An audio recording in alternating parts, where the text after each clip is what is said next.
And I put a really heavy emphasis on generational communication now because there's so much friction with 4 or even 5 generations working in the workforce. If you practice or implement bi-directional leadership, you are going to have a much more cohesive team because we all have superpowers. And what I'm good at, somebody else may not be, and I'm probably not good at what they're good at. Your patients are going to notice that you're communicating with each other. You know, rather than just going through the process of the day, doing your job in your silo, you know, once they're communicating and understand each other better, they have a better working relationship and the patients notice it. Get ready for your unofficial dental hygiene podcast. These are the tales of 2 hygienists, one East Coast RDH and one West Coast hygienist. Listen as they tackle the profession of dental hygiene with humor and enthusiasm. Now, please join Michelle Strange and Andrew Johnston as they tell you a tale of 2 hygienists. Welcome back, everyone, to another episode of A Tale of 2 Hygienists, episode number 289. My name is Andrew. And this is Michelle. Welcome to our little podcast here. Welcome, everybody. I'm excited for this one. I think we said it in the interview, maybe partially, but Lisa and us, we've been kind of going back and forth for months and months and months trying to get her on the show. And I think this is actually several of our listeners had suggested that she come on. And so she's finally making it on the show. Yeah. Long overdue. We appreciate her for being so cool about that. I mean, and if that just doesn't speak to her character, you know, that's just, she's a wonderful human being. Agreed. It was a really great interview that we did on location at ADHA. And it's funny that today, as the launching of this episode, we're at RDH under one roof. I'm still not processing that we are like in person. And as suspected, I ended up getting a little head cold after ADHA. I know it was like days later. Days or weeks? I know everyone's like, no, it was not weeks. It was maybe 10 days. Yeah, like 10 days. 10 days. But I said, I'm not worried about COVID. Maybe I'm a little concerned about the Delta variant, but I'm mostly concerned that my immune system has not seen other humans at this capacity, and people are just little plague rats in my life, and I want to stay away from them. As my kids went over to your house who have been around other kids who didn't, yeah. It's all right. I'm not too yeah, we should talk about the fact that you finally in 6 years came to Charleston. I am still patting myself on the back for making that effort. No, do you know what? Oh. You know what's funny? I actually Okay. I actually told the kids too, because they're like, hey, why are we doing this? I'm like, just because I'm tired of your auntie yelling at me about not ever going up there. I was like, we know she's moving. This is a last ditch effort. This is the only weekend I can probably do it. So let's just make it happen. So she quits yelling at me about it. I accept that. Yeah, it's only partially true. Well, and also you guys were super helpful because you helped me like get my life together. I don't want to admit into the world. I know I do that I am. Everybody listen up. Hold on. Listen, everybody. This is going to be this is awesome. Listen. I love what's happening right now. You don't even know what I'm going to say. Oh, I think I do. I think it's like you're upstairs in your house versus what's in your garage. I hope that's what you're going to talk about. It is. Yeah. Keep going. Sorry to interrupt. No, I just want to make the point that there are probably people in this world that think I'm like a super put together person. And I'm just here to tell you, this is not facts. These are not facts. I am a very messy, like physically, mentally, emotionally. Mm-hmm. Mm-hmm. I might be super driven and overtly ambitious in a lot of ways, but it is a shit show to get to the end product. Let me just tell you guys that. But also the end product genuinely is usually pretty amazing, except for the garage. But like if you go into your house, like even the bathroom downstairs, like every little thing is thought through about why it's there and how it's put together. And like it might be messy like in the production of that, but like the end result's usually pretty decent. And I think that even when you're speaking, like I've never heard anyone say like, oh, that was a terrible, lecture. Like it's great reviews all the time. Anyways, but guys, listen to this. Her garage, there was stuff from decades ago in that garage that she had never, ever used. And she's like, well, I might need it one day. Oh, I might be able to give it to somebody in 2 more centuries from now who might be able to use it. Somebody might need this in the world. There were things that were broken. And I'm like, you can't give that to somebody. Nobody wants, well, somebody could probably use it. I'm like, that's like my great grandma, like speaking, well, we gotta be frugal. This is, we went through the Depression, so we can't, like talk about like triggers and stuff. Well, let me just tell you, I was raised by both my grandparents who went through the Depression. Yeah, it shows. Yes.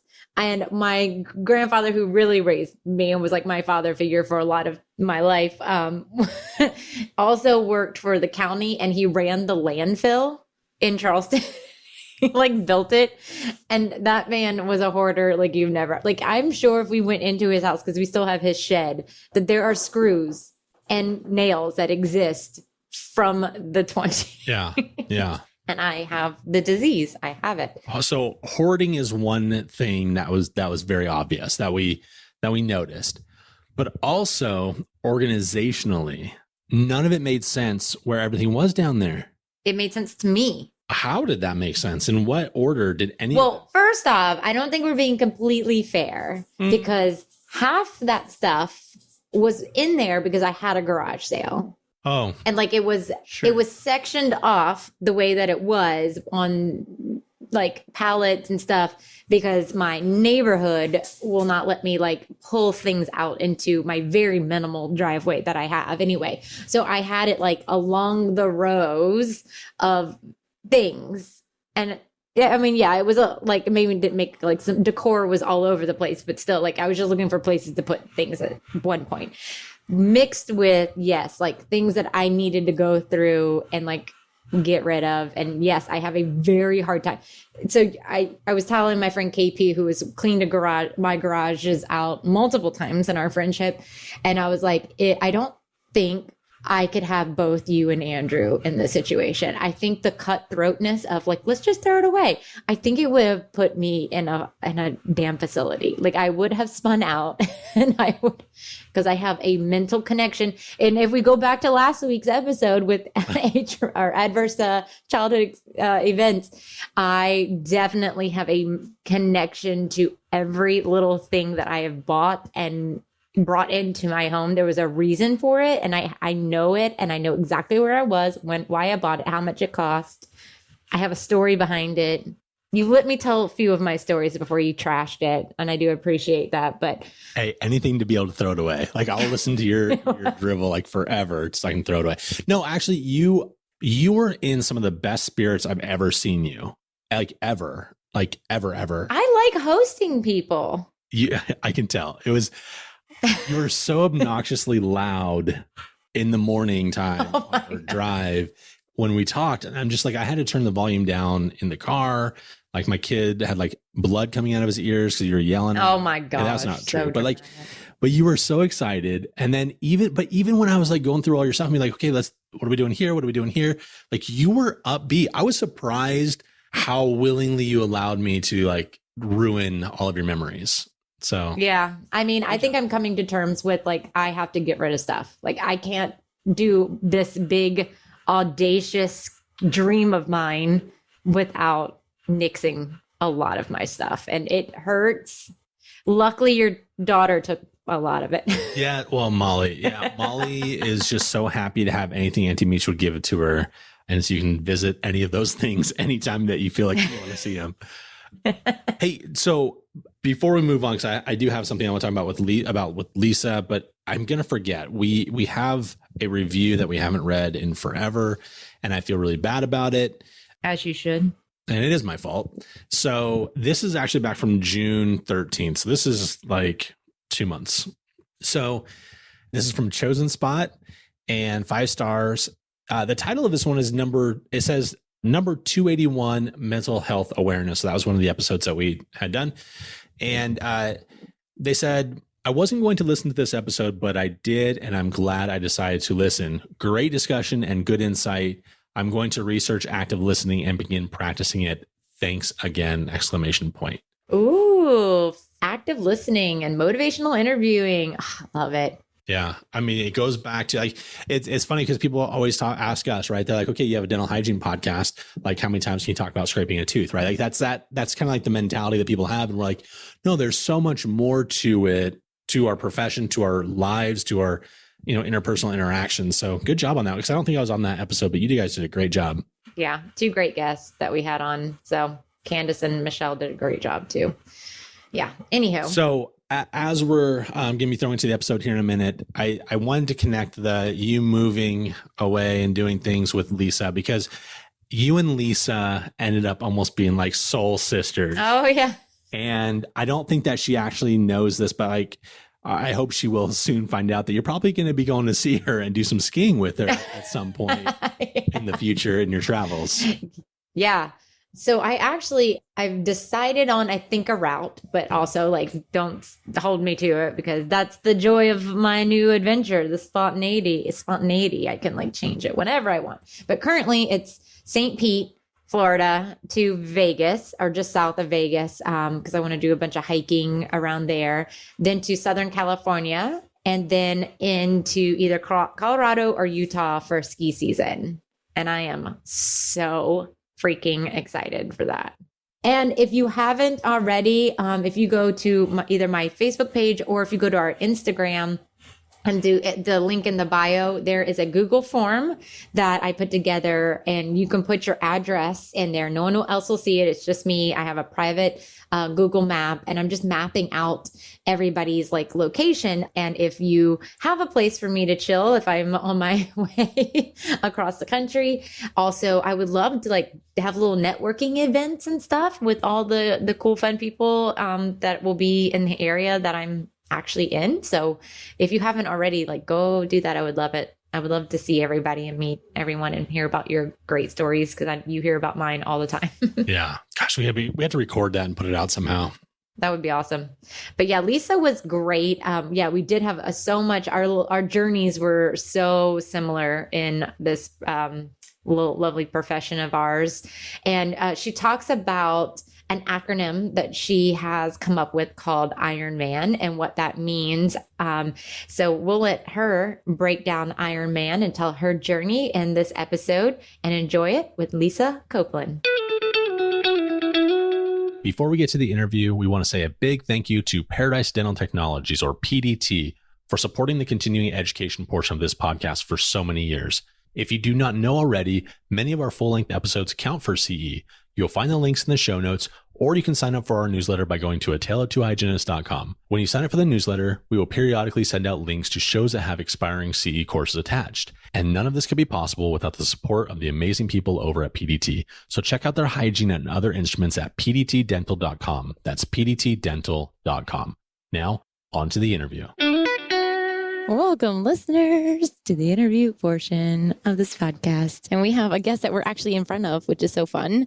Lisa, welcome to the podcast. Thank you. Great to be here. Yes. And go ahead and like tell us all about yourself.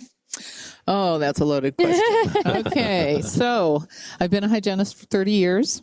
I grew up in, you're going to love this. Everybody's going to love this. I grew up in Scranton, Pennsylvania. Nice. I have the theme song for The Office. I know, just immediately jumped in. That's my claim that to for fame. The podcast, but yeah. Right, so we don't have them. Bobble Dwights everywhere in Scranton God. now. They've merchandised it. Yeah. Oh my gosh, it's fun. Started in perio. Hardest thing I did ever, right out of hygiene school, but the best thing I ever did. And went into implantology. From there, I started working in Washington, D.C. in the 80s when nobody really knew what implants were. And so I was in a Center for Osseointegration, and the dentist I was working for, I never knew this, brought the technique in from Sweden. So he was the first dentist in the U.S. to do implants. Wow. Brandon Mark. Found the job through a temp agency. Wow. And so I worked for him for years, and he was lecturing on the international circuit. And he came to the staff one day and said, I think I need you guys to travel with me to teach the hygiene part and the office manager part and the dental assisting part. He said, because nobody knows what dental implants are. And so he asked all of us if we'd be willing to work for a dental implant company and travel with him and lecture around the world. And we all took one nanosecond and went, Yeah. 100%. That just never happens. No, it doesn't. That partnership is amazing. Yeah. So, and that's what started my speaking career. And through the whole rest of my career, I worked clinical practice and as a speaker for corporate industry, dental. And now I have my own business, Communicate with Influence. Wow. So I left the corporate world, but I still work with dental teams, on communication. And I work with corporate teams because I worked in sales and marketing and under clinical research. And so it just is a really good fit for me to stay in dentistry because that's my home. Yeah. But to now focus more on communication. And I put a really heavy emphasis on generational communication now because there's so much friction with 4 or even 5 generations working in the workforce. It's so insane. I remember like my first private practice, that was a huge problem. You have the doctor that's from a generation, then you have the hygienist that's been there for a little bit, but from a different generation. And then you have me coming in who is definitely from a different generation. Then the front office was like that in between that was trying to be the communicator person to smooth everything out when we had miscommunications. And I mean, that's a very needed thing, I think, in dental offices. I feel like it seems like we talk a lot about, like now we talk about this, right? Like how you need to communicate between generations. Has that ever been said prior to the last like 5 or 10 years? I think social media has accelerated that. Yeah. But I just came from teaching a course on COVID-19, the impact of Gen Z. And I think what's happened is every generation, when Newsweek, for example, has published a front page article on every generation that's come into the workforce. And in every single one of those articles, there has been 2 common themes. Number one, this new generation is so entitled. Lazy. Yeah, so lazy. And they have no work ethics. And every single generation has heard that. It's risen to the top because of social media. We hear it more. Yeah. One of the Gen Zs that took my class came up to me after and she goes, I hate being the low man on the totem pole because that's all I hear. Yeah. And I said, we all heard it. I said, it's just more exaggerated because of social media, but it's been a topic ever since, traditionalists were the first generation that were really studied, and the years designate which generation, why a generation is who they are. So they had the recession, and they had World War II. Those developed who they were and who they became. Yeah. And so every generation has a defining moment. The youngest generation coming to the workforce is Gen Z, and they are, they've been bookend. They had the Great Recession, and now they're living through COVID. Yeah. Wow. So it's a big stressor for them, what they're dealing with. And it's showing in the way they come into the workforce. It's showing in the way they are becoming patients of ours as well. Yeah. You also see them. I know that's not exactly our topic to talk about today, but we got a little off there. Yeah, but I love it. I love the conversation. I think it's also interesting to see how they're standing up for themselves and the social justice, like they're little social justice warriors. I love it so much. Like they want to be known as individuals and entrepreneurial, and yes, they are very, very individual, and they're all about diversity and inclusion, and not only impacting their world from a community standpoint, but they're also very globally interactive as well. So it's a fascinating dynamic because they're impacting, right where they live, but they're also wanting to have a very large global impact as well. It's kind of cool to see that. It is. I saw a meme the other day that said, like, no one wants to pick a fight with Gen Z because Gen Z is going to throw down. Like, they're going to throw down. And I was like, and I love Gen Z for that. So what are we talking? I know we're not talking specifically Gen Z, but we are talking about communication. Yeah. So tell us a little bit what we're going to chat about. So one of the things that you noticed on some of the information I sent you was the 7 principles of business communication. And that came from, I've competed in 2 Ironmans, competed in 2 Ironmans. Oh my gosh. Well, I did the first one and I thought anybody could do it. I'm going to have to do it again.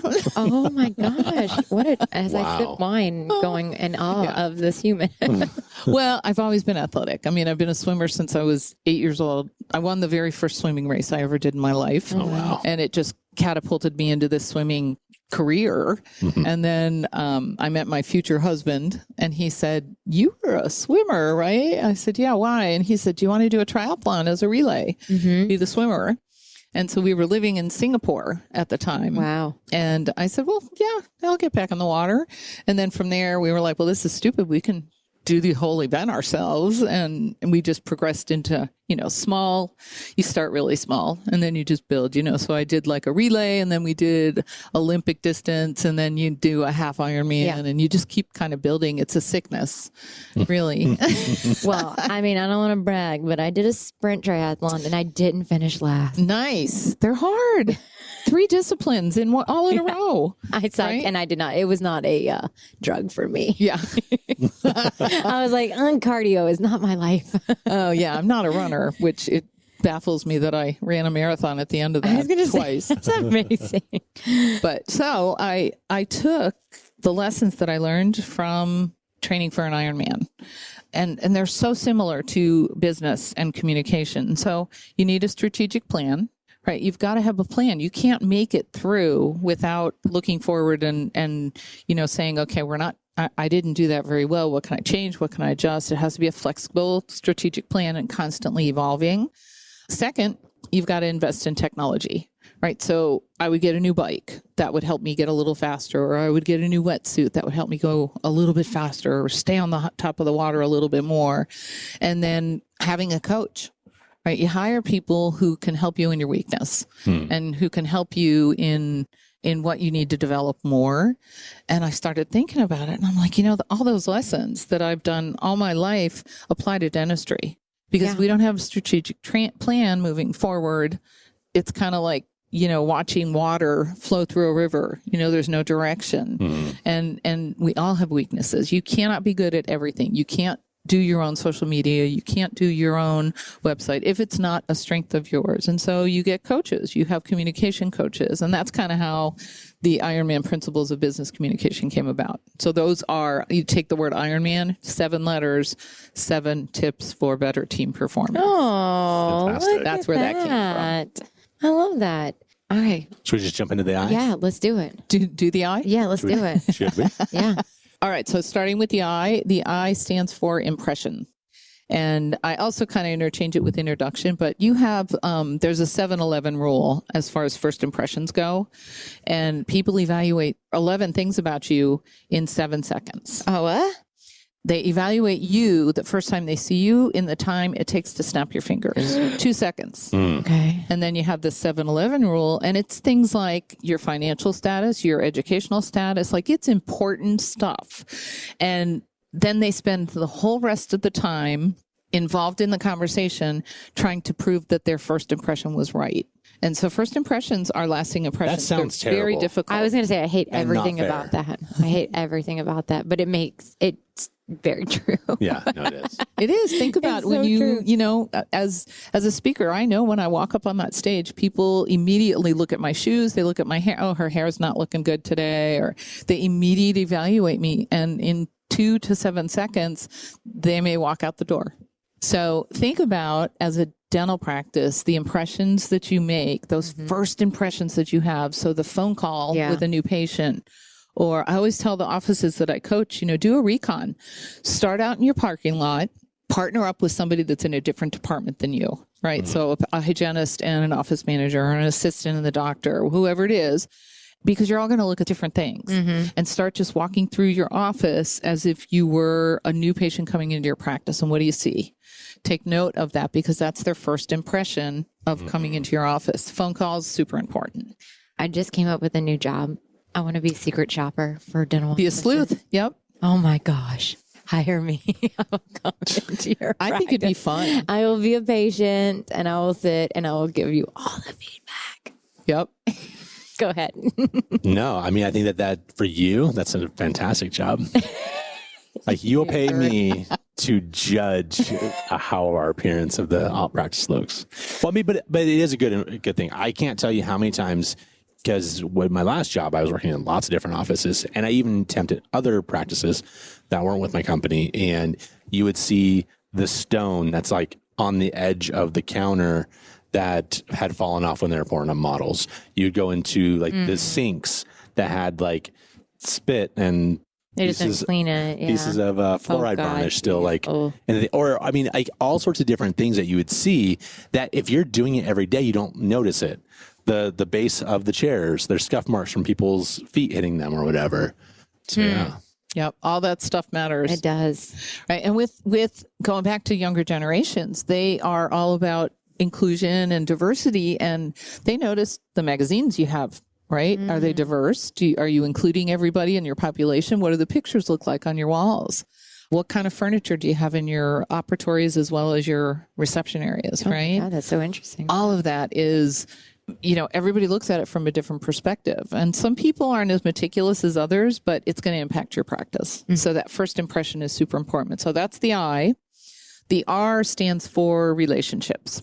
And honestly, the relationships are the cornerstone of every business, because if you don't establish relationships with your team members and with your clients or your patients, many of them are not going to trust you or be loyal to the practice. And so you've got to get that communication down as far as establishing a relationship with each person that comes into your office. And, in dentistry, you're seeing a patient every hour, every 45 minutes. So you're constantly changing your patterns of conversation and your patterns of communication.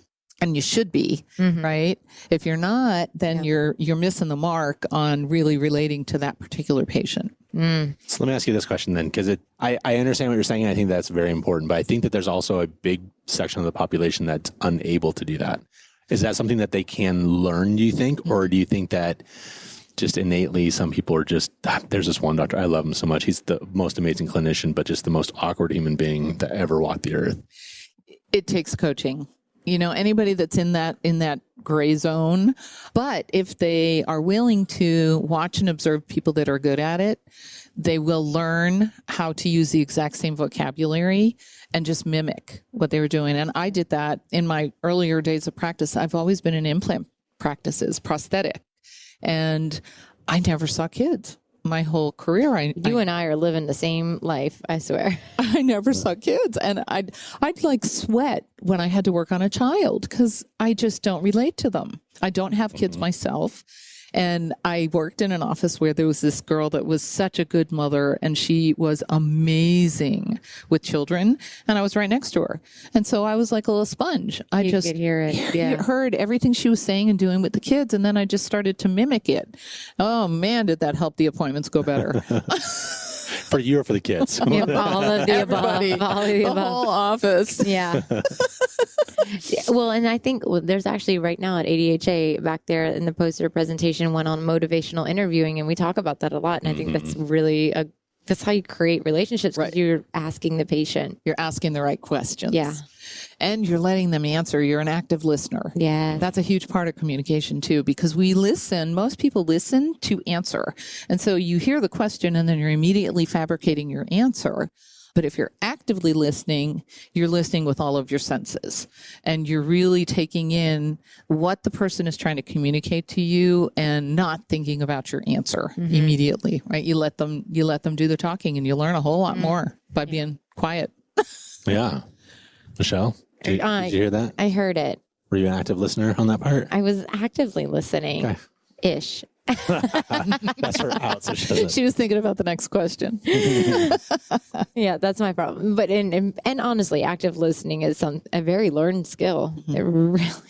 Well, I mean, because I think everyone they do it differently, right? So my big problem with actively listening is I always have to have something right. This in my hand.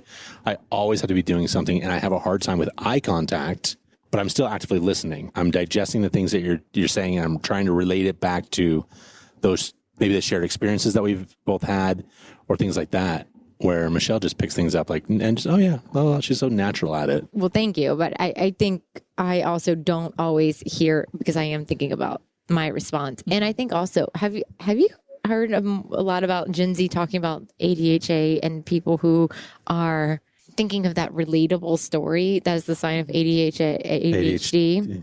And I was like, well, yes, check box. Yes, 100%, 100%. But I also and to me, it's like, it's how you relate. That's how you create those bonds. Right. But there are people that definitely don't see that. And they're like, she just wasn't listening and to it's me. all They want to talk about herself. It is. It's all teachable to people, but some people are just naturally good at it. And some people have to really work at it. It depends. It's just like anything else. It's a skill set that if you want to get better at it, it just takes practice. Yeah. Like a sport or, dental hygiene. Remember the first time you picked up a dental hygiene mirror and they told you to look in the mouth backwards? Yeah. That was real special. I thought I was going to drop out that day. Max anterior linguals were my. Yep. Yeah. We've all had those scares, right? Those scary experiences. And now look where we are. Yeah. Yeah. All right. Right, So, so we- on to the Ironman O. Yes. Oh, got it. O is taking or seeing the opportunities to appeal to people's emotional side, because we make decisions on emotion, which this is very typical in dentistry, particularly if a dentist is delivering a treatment plan to a patient. They talk about all of the technical things that they're going to do and achieve and make their smile better. But we forget to ask what's important to the patient. And so take a minute to think about who the patient is and how can we appeal to them emotionally. Like if they indicated on their health history that they wanted whiter teeth, then we should be combining that into the treatment plan, right? They have a fractured number 8 and they need a filling on number 2. When they come in for those procedures, let's fix number 8 so that we get good impressions, and we'll fix number 2 because we don't want you to have sensitivity with the whitening.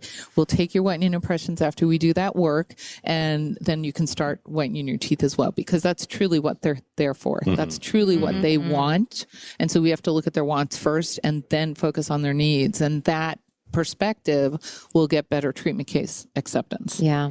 But I like that because you have a why, though. And I think that's when we're doing those treatment plan presentations, you don't say, okay, we're going to fix number 2 because we don't want it to be sensitive when we do the whitening. Like you're relating it back to their main goal. And I think that's what we miss oftentimes, because I would love to say that our hygienists are really good at including whatever their main concern is or whatever the thing that they want, but it ends up being just an item on a treatment plan rather than a relationship. Yeah. So, That's a great way to put it. Good words. thank you. Nice job, Andrew. Oh my gosh. I'm loving this. I kind of jumped into the N. The N is needs versus wants.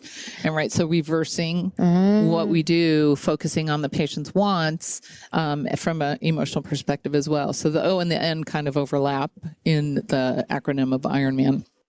The M, starting the man part of it, is for management. And management is just, I look at it from a couple different perspectives, but for today's purposes, let's just say it's management of leadership in your practice. And if you practice or implement bi-directional leadership, you are going to have a much more cohesive team, because we all have superpowers. And what I'm good at, somebody else may not be, and I'm probably not good at what they're good at. And so give people the opportunity to cross-train and also be leaders at different points. If you have a staff meeting or a team meeting and you want to focus on, I'm going to use whitening because that's really popular, right? That's driving dentistry. And you want to focus on improving your whitening production.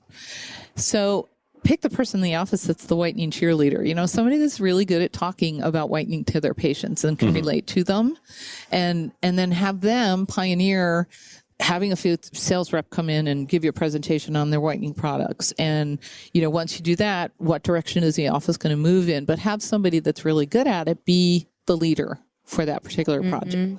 The leader doesn't necessarily mean the practice owner. Right. It means focusing on your strengths and really managing their strengths and allowing them to excel, because that's important to everyone. They want to know that their skills are being appreciated and they can be utilized well. So true. You ready for the A? Yeah. All right. The A is for always give your conversations a call to action. Ooh. Always. So when you finish a team meeting, what's the next steps? Who's going to be in charge? What's going to happen? And when are we going to have it done by? Due date. Yeah. So call to action, due date. Yep. And with your patients, treatment plans, you should also do the same thing. You've delivered the treatment plan. Now you want to say, okay, here is the next steps. Carol is going to give you names of 3 patients that have had an implant procedure very, very similar to what we're looking at doing for you.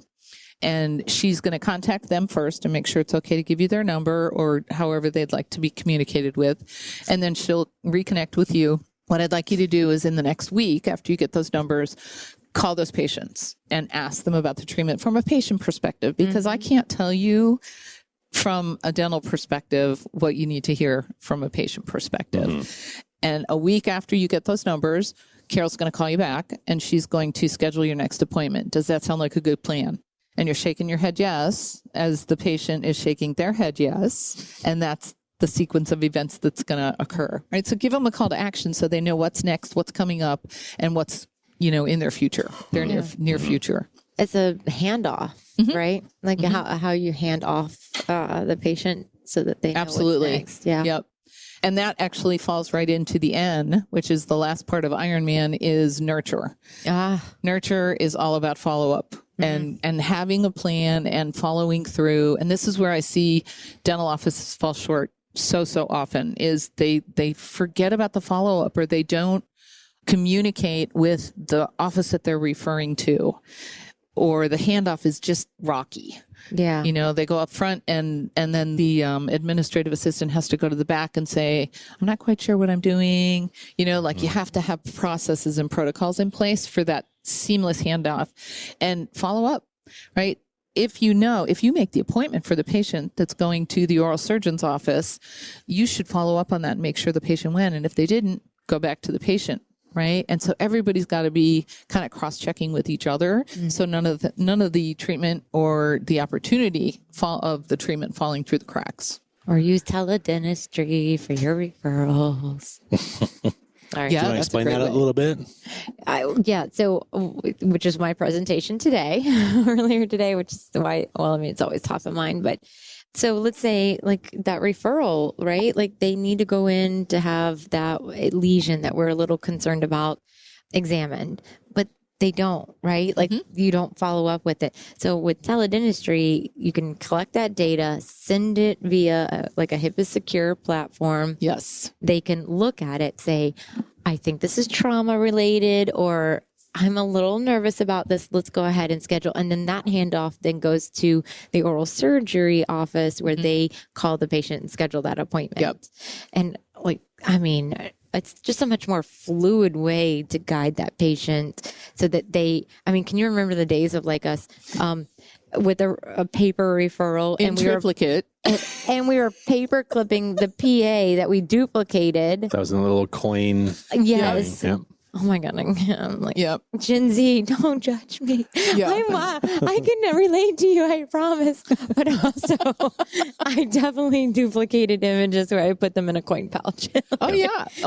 We all did that. Either paper clipped or stapled it to it. And then it would go into the floorboard of their car, and get lost. And then you see them 6 months later and did you get that extraction that we were so concerned about? Oh, you did talk about that.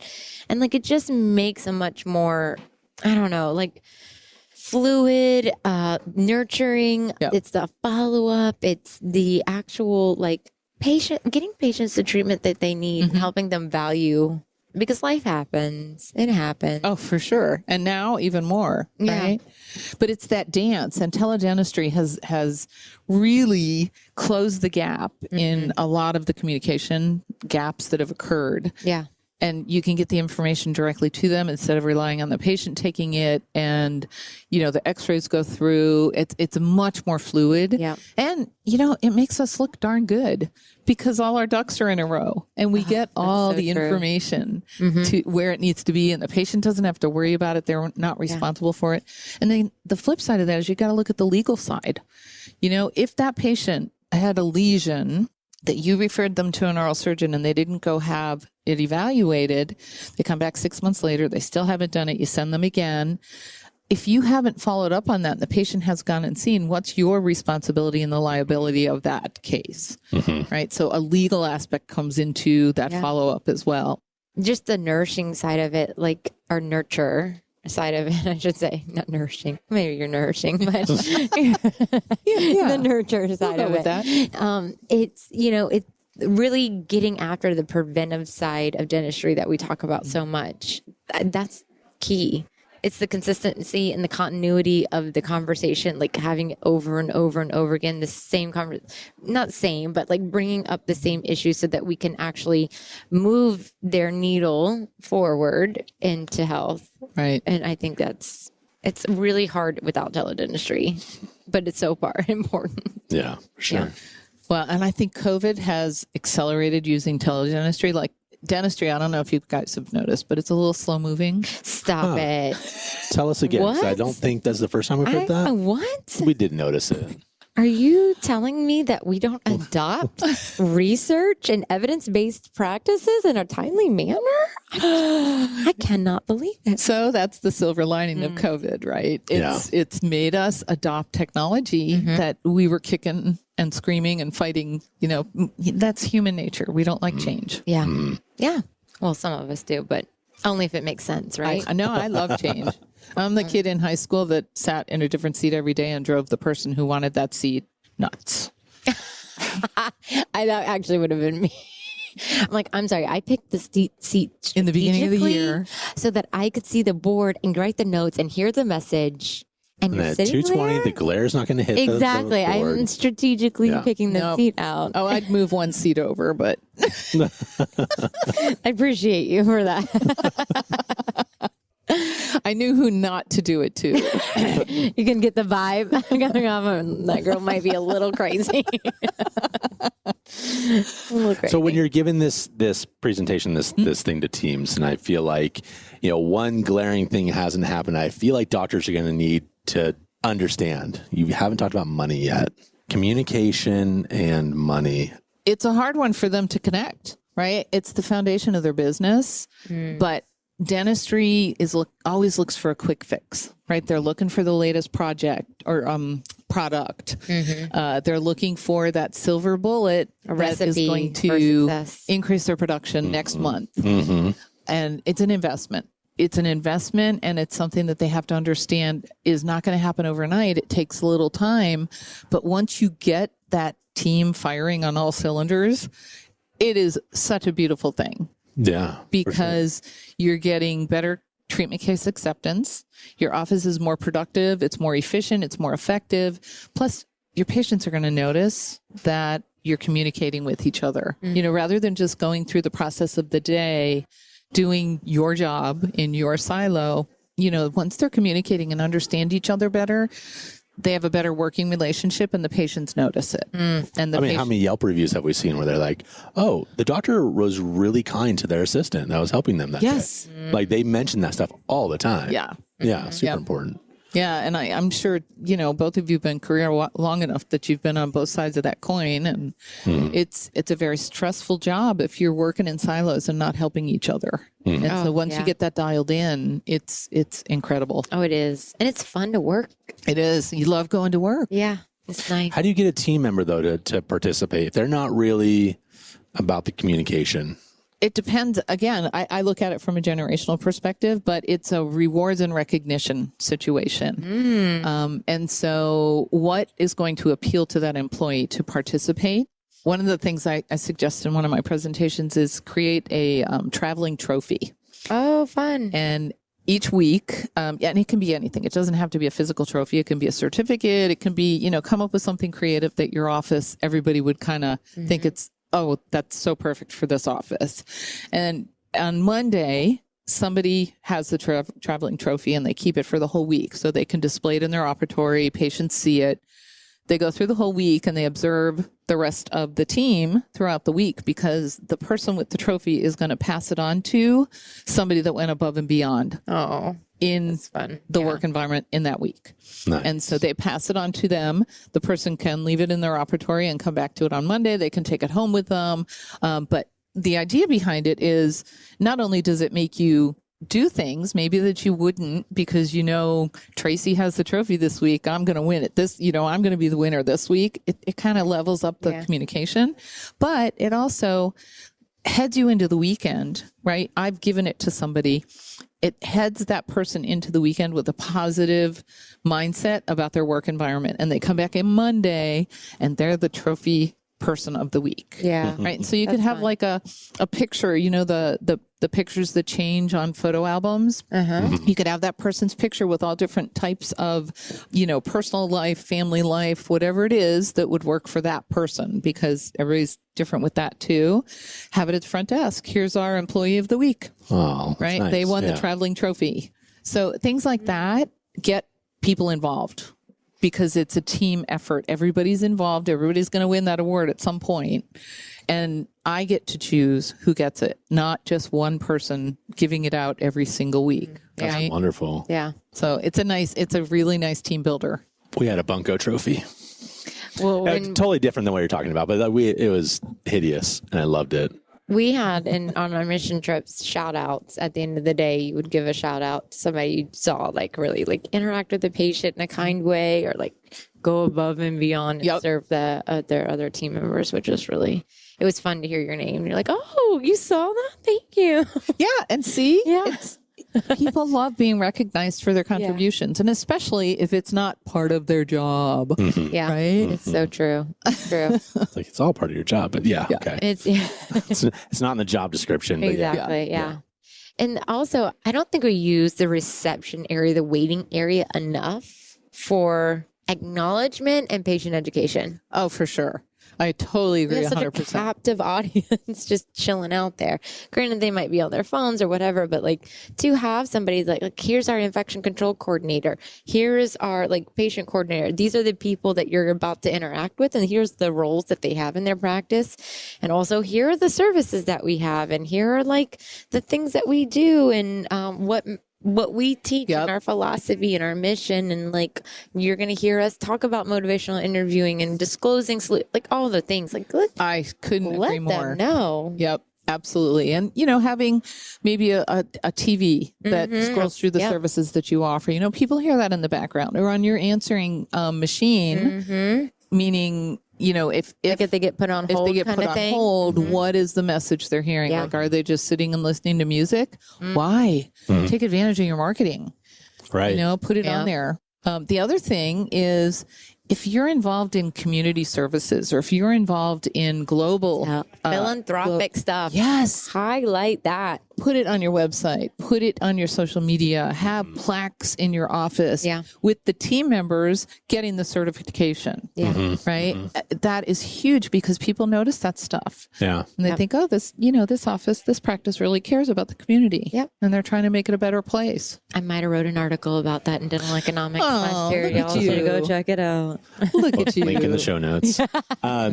You know what? Well, to fix the phone issue, though, to access the free Wi-Fi at the practice, you can always put a video or something in there ahead of time. I like that idea. Oh, that's great.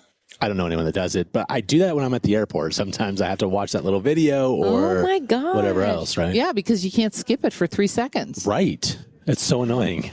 Oh my God. That's a great idea. That's what you should spread across the world as you do your little traveling around doing stuff. Just that one piece? That's the only thing. Just work it in. Yeah. Yeah. Just that one thing. That's it. That's my only message as I travel. How are we doing? We're there at the time. All right. I went too fast.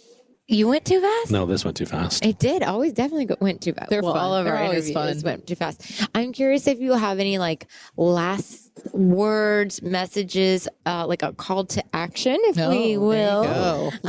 So we can be nurtured. Yeah. So exactly. A call to action for any of our listeners. If they just heard this, how do they get IRONMAN started in their practice? So first contact me, right? Yes. You want to work with a coach who can help you with your communication, what your pain points are. And you can go to my website, communicatewithinfluence.org, connect with me on social media. I am a Gen Xer, so texting works fabulous for me as well. That's my main mode of communication. I saw this throughout COVID. I saw this huge communication gap get even bigger with dental teams. I had people calling me every day saying our doctor closed the office and I haven't heard from him or her since. So many people said that. Did you hear that? Right? Yes. And now we're supposed to open in 2 weeks and we don't have any guidance. We don't know if we have the PPE, right? So how many times did we hear that? Like all of the people. Amazing communication gap. And I thought, well, how can I take my expertise and help teams come back together? And so I developed a membership. I'm going to be launching it in September called Dental Teams Unite. Oh, Power Talk for Us. I like it. And it's for everyone. It's for all aspects of dentistry. So the doctor, the assistant, the hygienist, the administrative assistant, lab techs, right? What I'm trying to do is bring our community back together and talk about the communication issues. And so it'll be a 9-month annual program. I'm doing a flash sale in July, 27, 28, 29.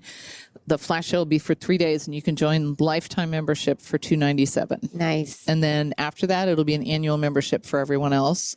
And it'll be 9 months. The first week of the month will be CEU presentation. I'm AGD certified, so I'll be able to provide them CEU credits. The second week will be open discussion about that topic. And the third week will be a guest speaker, or it's going to kind of evolve, as the membership grows. And the people that join in the initial subscription for that flash sale will actually be my key opinion leaders and my advisors, if they want to be. Nice. I like so they'll it. help like grow. a little founding member. Yeah. There's nothing really like that in dentistry, and especially now with communication. And I thought this is the best way to put my expertise to use and to help fill that gap in a little bit. Oh, wow. So how do people find this? So they can subscribe to my newsletter. And that will put them on my list, so that when I send out that information on the flash sale and the membership, it'll be on that. They can also send me an email, right? Go onto my website and if there's a contact form if they want to connect with me that way. Like I said, text is probably the best way to get to me fast. So my phone number, should I put my phone number on here? You can. Other people have. Okay. Yeah, plenty of people do. So we'll just get rid of that part. So my phone number is 206-465-1637. And they can connect with me any way whatever their preference is, whatever their generational preference is. Oh, yeah. Say that again. So you kept your Washington number, I see. Yeah, I've had it for 30 years. Everybody knows that number. So yeah, I did keep it. That's great. Well, thank you for your time and all of this information. This was a fabulous conversation. Thank you. Well, thank you so much for inviting me. It's been such a nice conversation, and you guys are very, very easy to have conversations with. You make it easy to interview, and it's been a pleasure. Thanks for the invitation. Well, another great week, another great episode. We thank you all so much for listening each week. If you haven't already, hit that subscribe button, whatever podcasting app you're using. Also, just a reminder, our guests are so fantastic that they love when you reach out. They love when you interact with them on social media. And you can interact with us on social media as well at Instagram or Facebook. We're also on LinkedIn. You can find us at A Tale of Two Hygienists. You can also go to our website at teledentistry.com, and we would love for you to go there and subscribe for our newsletter. We have lots of stuff on our website. We have a learning center. You can search for any episode. This is an easy place for you to find the links for our CE courses and take the test. There's just so much more there. So head over to ataleoftwohygienist.com. And if you want, you can also send us an email. I'm Michelle at ataleoftwohygienist.com. And then there's Andrew, who is Andrew at ataleoftwohygienist.com. And we just want to say thank you so much. If you love this episode and you're loving the podcast, we would love for you to subscribe and leave us a review. And, 5-star, go ahead and do it. 5-star, just hit that 5-star and then leave us a review. We really appreciate it. We love reading them. It fuels our fire, and we just appreciate you guys so much. I think that's it, Andrew. Anything else? Nope, that's it. Have a good week, everybody. Bye, y'all.